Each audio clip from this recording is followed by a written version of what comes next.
Madam మీ పేరేం పేరు madam? నా పేరు భారతి రెడ్డి దేశాయ్. ఎక్కడ మేడం మనది? పుట్టపర్తి నియోజకవర్గం. మీది పుట్టపర్తి నియోజకవర్గం కదా, రానున్నవి ఎన్నికలు దగ్గర పడుతున్నాయి. మరి ఎలా ఉంది మేడం పుట్టపర్తి జిల్లా పరిస్థితి కావచ్చు, ఉమ్మడి అనంతపురం జిల్లా పరిస్థితి ఎలా ఉంది? పుట్టపర్తి నియోజకవర్గం బాగుంది చాలా. జగన్ అన్నకి పాసిబిలిటీగా ఉంది. మళ్ళీ గెలుస్తారా మేడం? జగన్మోహన్ రెడ్డి గారు గెలుస్తారా? జగన్మోహన్ రెడ్డి మాది దుద్దుకుంట శ్రీధర్ రెడ్డి మా ఎమ్మెల్యే. ఎమ్మెల్యేని ఖచ్చితంగా మేము మళ్ళీ టికెట్ ఇస్తారు, మేము ఖచ్చితంగా ఎమ్మెల్యేగా గెలిపించుకుంటాం. మీరేమో సీతారెడ్డి గారిని మళ్ళీ గెలిపిస్తారని చెప్తున్నారు. సీతారెడ్డి గారిపై వ్యతిరేకత ఉంది, సరిగ్గా పని చేయట్లేదు అంటున్నారు కదా కొంతమంది. ఎందుకు లేదండి, బాగా చేస్తున్నాడు కదా. ఏం చేశారు మళ్ళీ సీతారెడ్డి గారు? అన్ని పథకాలు అమల్లోకి తెస్తున్నారు. ఎవరైనా చావులు వచ్చినా వస్తున్నాడు, చావులకి అటెండ్ అవుతున్నాడు, పాదయాత్ర చేస్తున్నాడు, ప్రతి ఒక్కటి అటెండ్ అవుతున్నాడు. అన్నిటికీ మండలాలు, సచివాలయాలు అన్ని తిరుగుతున్నాడు, అన్ని చేస్తున్నాడు. బాగా పని కూడా వచ్చేస్తున్నాడు. మరి ఎన్నికలు దగ్గర పడుతున్న నేపథ్యంలో సీతారెడ్డి గారు గెలుస్తారని చెప్తున్నారు. పెద్దిరెడ్డి రామచంద్రరెడ్డి గారు జిల్లా ఇన్ఛార్జ్. మరి జిల్లా ఇన్ఛార్జ్ గా పనిచేస్తున్న పెద్దిరెడ్డి రామచంద్రరెడ్డి గారి తీరు ఎలా ఉంది? పెద్దిరెడ్డి రామచంద్రరెడ్డి కూడా బాగా పని చేస్తున్నాడు, తిరుగుతున్నాడు, అన్నిటికీ వస్తున్నాడు, ప్రజల్లోకి వచ్చి బాగా. మీరేమో ప్రజల్లోకి వెళ్తున్నాం, తిరుగుతున్నాం, గెలుస్తామని చెప్తున్నారు. ముఖ్యంగా జగన్మోహన్ రెడ్డి గారు ఇది చేసాడు, గెలుస్తామని మీరు చెప్తున్నారు. మరి వాళ్ళేమో మహిళలకు ఉచిత బస్సు ప్రయాణం అన్నారు, గ్యాస్ సిలిండర్లు అన్నారు, ఒకరుంటే ఒకరికి, ఇద్దరుంటే ఇద్దరికి, ముగ్గురుంటే ముగ్గురికి అమ్మఒడి అన్నారు. 6 గ్యారెంటీలతో ముందుకు వెళ్తున్నారు కదా వాళ్ళు టీడీపీ వాళ్ళు. మనం కూడా అన్ని చేస్తున్నాం కదా. వైఎస్ఆర్ ఆసరా పథకాలన్నీ చాలా పెట్టినాడు కదా మన జగన్మోహన్ రెడ్డి. చిన్నపిల్లలకు 45 ఏళ్ళు దాటితే వాళ్ళకు మనీ ఇస్తున్నాడు, పెన్షన్ ఇస్తున్నాడు. ఇంతకుముందు టీడీపీ గవర్నమెంట్ లో 2000 అట్లా ఉండేది. ఇప్పుడు మన వైఎస్ఆర్ వచ్చినాక మనకి ఇప్పుడు 3000 దాకా ఇస్తున్నారు.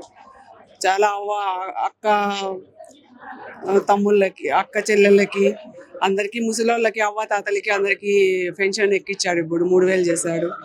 బాగా ఉంది మా నియోజకవర్గం. ఏమో శ్రీధర్ రెడ్డి కూడా బాగా చేస్తున్నాడు. గత ఎన్నికల్లో మీ ఉమ్మడి అనంతపూర్ జిల్లాలో 14కి 12 స్థానాలు గెలుచుకున్నారు. మీ అనంతపూర్ జిల్లాకి 12 స్థానాలు ఇచ్చిన అనంతపూర్ ప్రజలకి వైఎస్ఆర్ కాంగ్రెస్ పార్టీ ఏం చేసిందంటే ఏం చెప్తారు మేడం? వైఎస్ఆర్ పార్టీ చేసింది కదండి. ఇప్పుడు పథకాలన్నీ చాలా పెట్టింది. అవ్వాతాతలకి పెన్షన్ ఇస్తున్నారు, చిన్నపిల్లలకి కోడిగుడ్స్ అంట, బర్ఫీలు అంట, పాలు అన్ని ఇస్తున్నారు వాళ్ళకి కూడా, చిన్నపిల్లలకి. గర్భిణీ స్త్రీలకు కూడా వాళ్ళకు కూడా ఎగ్గిస్తున్నారు, పాలు, బ్రెడ్ అన్ని ఇస్తున్నారు. మళ్ళీ మీరు 12 స్థానాలు గెలిపిస్తారా? 14 గెలిపిస్తారా? మళ్ళీ కూడా మేము 14 స్థానాలు గెలిపిస్తామని అనుకుంటున్నాము. కష్టపడతాము బాగా. ప్రజల్లోకి వెళ్ళి అన్ని చేసుకొని కష్టపడి మళ్ళీ మనం జగన్మోహన్ రెడ్డినే ముఖ్యమంత్రిని చేసుకుందామని అనుకుంటున్నాం. నా పేరు గీతా హసంతి. మాది సత్తెనపల్లి అంబటి రాంబాబు గారి కాన్స్టిట్యూన్సీ అండి. రాంబాబు గారు పనితీరు బాగలేదు అంటున్నారు కదా. అసలు క్వశ్చనే లేదండి. అంబటి రాంబాబు గారు ఈజ్ ఎ లైన్. అప్పుడు ఇప్పుడు ఎప్పుడు వైఎస్ రాజశేఖర రెడ్డి గారి కుటుంబానికి అండగా ఉన్నటువంటి నాయకుడు అంబటి రాంబాబు గారు. ఇప్పుడు కూడా సత్తెనపల్లి నియోజకవర్గంలో మళ్ళీ 2024లో ఖచ్చితంగా మళ్ళీ రాంబాబు గారు గెలుస్తారు, రాంబాబు గారిదే సీటు అని చెప్పేసి తెలియజేస్తున్నారు. మీరేమో సత్తెనపల్లిలో రాయుడు గారు గెలుస్తారని చెప్తున్నారు. ఖచ్చితంగా ఆయనకి సీటు మార్చబోతున్నారు, వేరే వాళ్ళకి అవకాశం ఇచ్చే అవకాశం కూడా ఉందని ప్రచారం జరుగుతుంది కదా మేడం? అసలు లేదు సార్, 100% సత్తెనపల్లి సీటు అంబటి రాంబాబు గారిదే. అంబటి రాంబాబు గారు గెలుస్తారని మీరు చెప్తున్నారు. మరి ఉమ్మడి గుంటూరు జిల్లాకు తీసుకోవచ్చు, పల్నాడు జిల్లాలోకి తీసుకోవచ్చు, వైఎస్ఆర్ కాంగ్రెస్ పార్టీకి బాగా నెగిటివ్ ఉంది. అందులో భాగంగా క్రికెటర్ అంబటి రాయుడు కూడా దూరం అయ్యాడని చెప్తున్నారు కదా మేడం?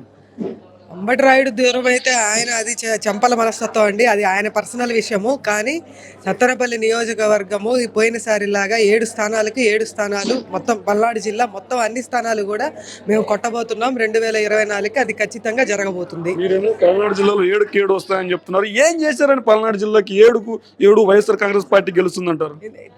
ఏ నియోజకవర్గ ఎమ్మెల్యే ఆ నియోజకవర్గంలో అత్యద్భుతంగా ఆయన అభివృద్ధి చేశారండి. ఏ నియోజకవర్గం తీసుకున్నా. అదేవిధంగా మా పల్నాడు జిల్లా, మా నర్సరావుపేట పార్లమెంట్ అభ్యర్థి ఎంపీ లావు కృష్ణదేవరాయలు ఆయన చేసిన అభివృద్ధి గురించి ప్రత్యేకంగా చెప్పనక్కర్లేదు. ఆయనకే సీట్ లేదంటున్నారు లేదు సార్.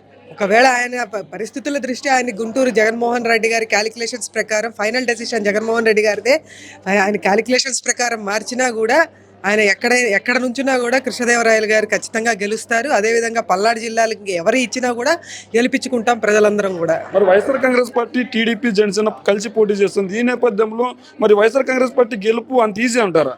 జనం గుండెల్లో జగన్ ఉన్నాడన్న, జనం గుండెల్లో జగన్ ఉన్నాడు. దాన్ని ఎవ్వరూ విడదీయలేరు. ఎంతమంది కలిసి వచ్చినా, మూకమ్మడిగా వచ్చినా, ఎట్లా వచ్చినా కూడా ఫైనల్ విజయం అనేది జగన్మోహన్ రెడ్డి గారిదే, వైఎస్ఆర్ కాంగ్రెస్ పార్టీదే. Thank you.